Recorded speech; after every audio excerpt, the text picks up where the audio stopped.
Yeah, my name is Tom Wark, and I write Fermentation, the daily wine blog, and I started that back in 2004.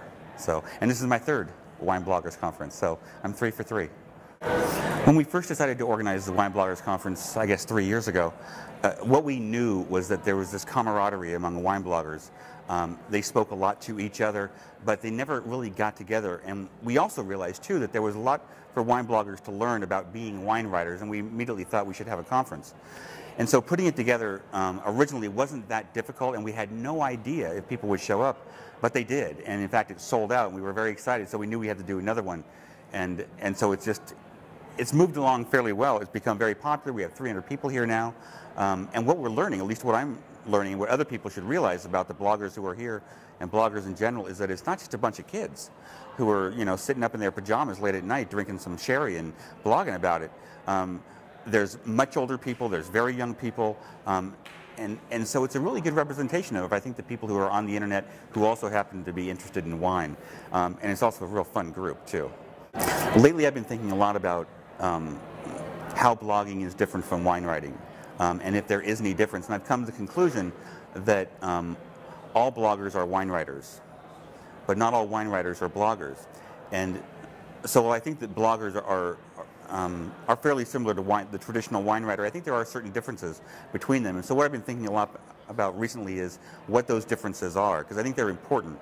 And so that's one of the things I hope to glean from this conference is trying to figure out what the real difference is between a blogger wine writer and a non-blogger wine writer. Yeah. In 5 or so words, how would I describe my blog? Daily,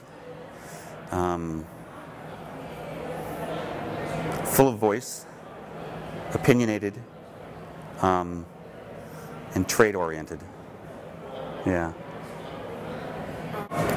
It was fun last year to give out the American Wine Blog Awards. That was one of the highlights for me of the 3 different wine bloggers conferences that I've been to, because I started the American Wine Blog Awards, and I did them for 4 years before I gave them to the Open Wine Consortium. But last year, we announced the awards at the Bloggers Conference, and for me that was very fulfilling, to have all these bloggers in the room and to have all the winners of the awards come up and accept their awards. For me, it was a validation of what I've always said, and that is that there are great writers working in the blogosphere, and then to be able to sort of honor them, that was a real highlight for me. Jeff Lefevre, who does The Good Grape, is the best wine blogger working right now, and I think people need to know that.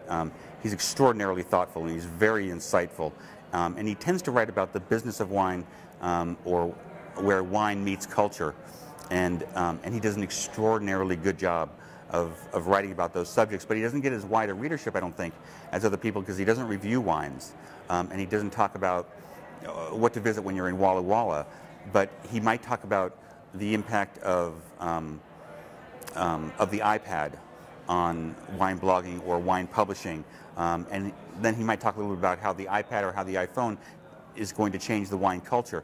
And to me, that's extraordinarily interesting and very difficult to write about. And he does a fantastic job. So Jeff Lefevre at Good Grape is fantastic.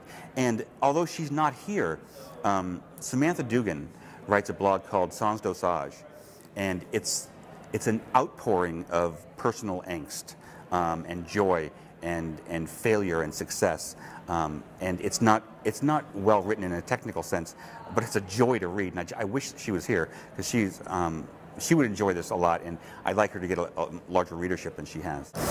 It's funny, because I've been in wine public relations for 20 years now, and over the past 6 years, and I was fairly well known for doing that, but over the past 6 years when I've been blogging, I'm much better known now as a wine blogger, and yet I still make my living doing public relations. So I think what a lot of people don't know is that I spend the vast majority of my time working for my clients, working on behalf of my clients in wine PR and marketing, and that wine blogging is just basically a way for me to exercise my ego, and it's a lot of fun.